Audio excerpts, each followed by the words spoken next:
Good morning, this is Randy. I wanted to talk about swirling and the nonsensical myths that are going around rampant on the internet about swirling.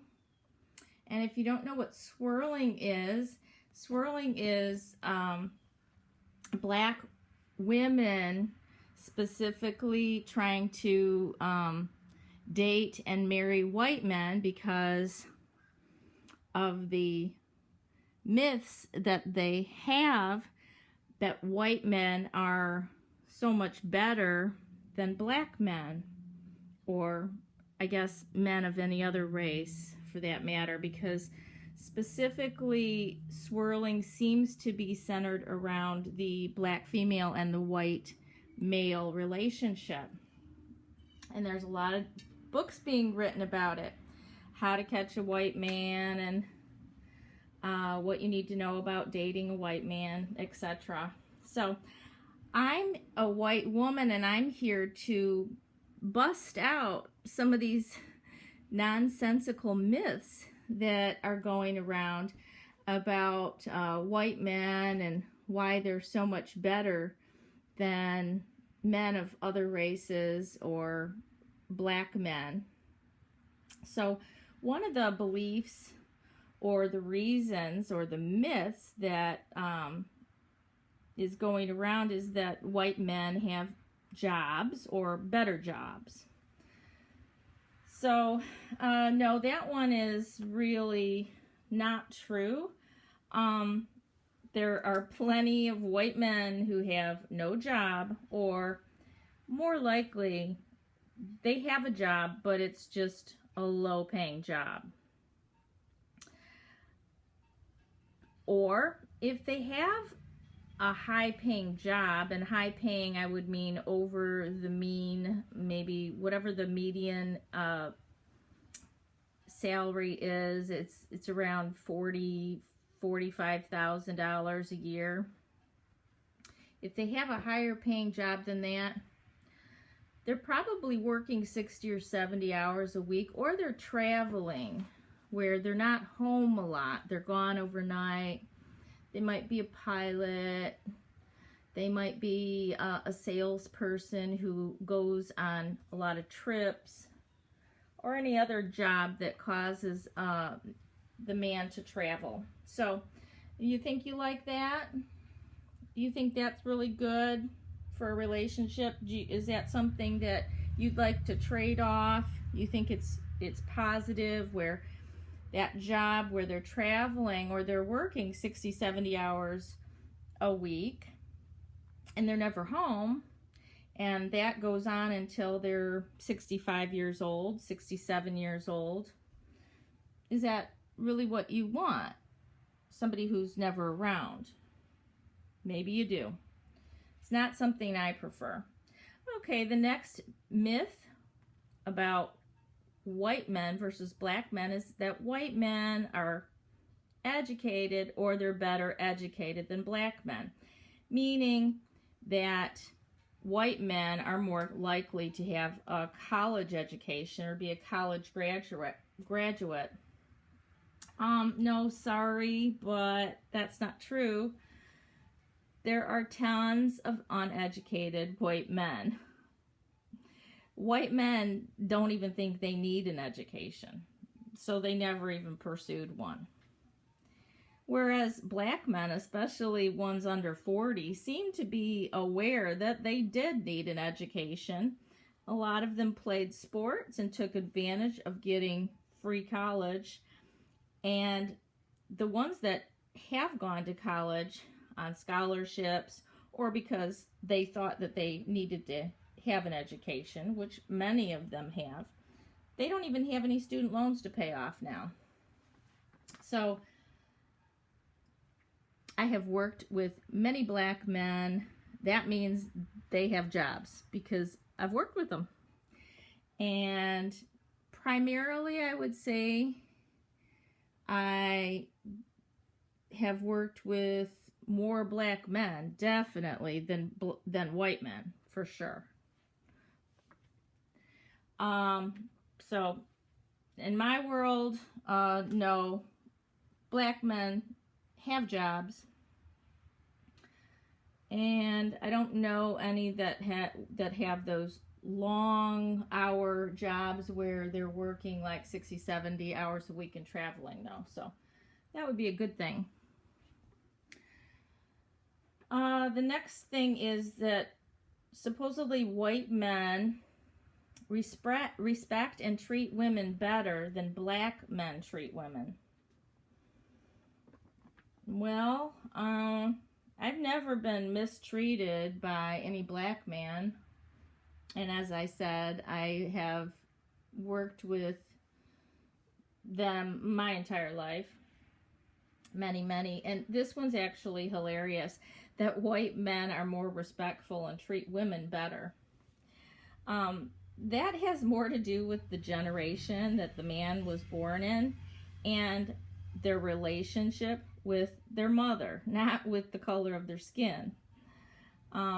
There's plenty of white males that hate their mothers, that were emasculated by her, and that were socialized to objectify women and to think that they're superior to women in certain ways. This one, that white men are more respectful and treat women better, is absolutely ridiculous, and it has no basis in the truth. If anything, the respect or the politeness that is conveyed by white men at the beginning of a relationship is usually just a facade to get in your pants. And it worked, right? It worked. The next one is the fallacy that white men don't cheat, or they don't cheat as much as black men. All I can say is laugh out loud on that one. Does it have a penis? Come on, ladies. White men cheat. And I would really venture to say that white men cheat just as much as black men or any other man does. The next one is that white men are more likely to marry you. Yes, I do believe that might be true. But what comes after marriage? Yes, you've got it. Divorce. Divorce. So white men are also more likely to get a divorce, not necessarily them filing for it, but you'll file for it because you won't be able to take it anymore. And then the white man will remarry and divorce, remarry and divorce, and repeat. So, yeah, I will give you that one. The white men are probably more likely to marry. The next one is that white men are more likely to stay with you than a black man would. Yes, that might be true too, but only if you have children with him. And why is that? Because the white man thinks it's cheaper to keep her than to pay child support and live separately. So the white man is thinking about his pocketbook. He's not staying with you necessarily because your relationship is any better than one you'd have with a black man.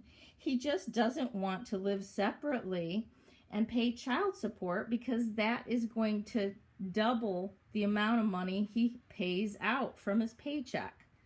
So yes, if you have kids with a white man, he will be more likely to stay with you, but not for the reason that you may think. The next myth about white men is that the white man takes the reins as the head of the household so that the woman doesn't have to wear the pants.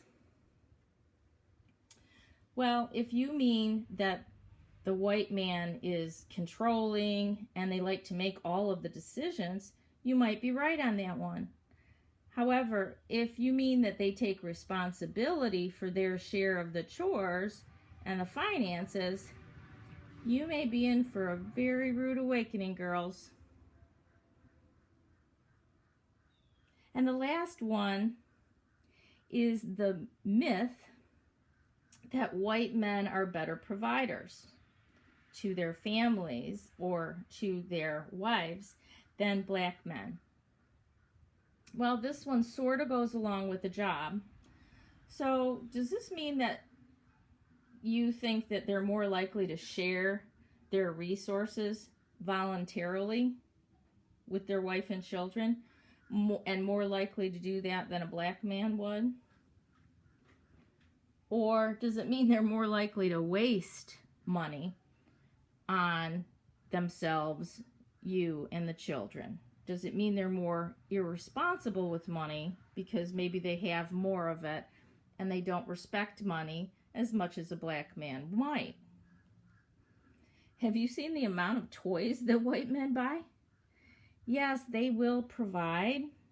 They will provide you with a motorcycle, four-wheelers, fishing boats and equipment, hunting equipment, snow blowers, tractors, tools, vintage cars, a nice workshop, a man cave with a high-tech stereo system, and a big dog for you to clean up after. That's all you've ever wanted to be provided for, correct? Yes, they'll provide. They provide when they have extra money. A lot of it, if not all of it, gets spent on them first and the things that they want. And usually the things that they want, ladies, are nowhere near the things that you want. So those are the 1, 2, 3, 4, 5, 6, 7, 8 myths and nonsense that is scouring the internet about why swirling is the thing to do. Because white men are just so much better. They just have so much more respect, resources, education, loyalty, responsibility. Ladies, I'm here to tell you, they are no different in those respects than the black man. Of course, everyone has their individual personality. Certain black men are going to be very high on these scales toward the positive, and a lot of white men are going to be just as disappointing to you as any black man would. Thanks for listening.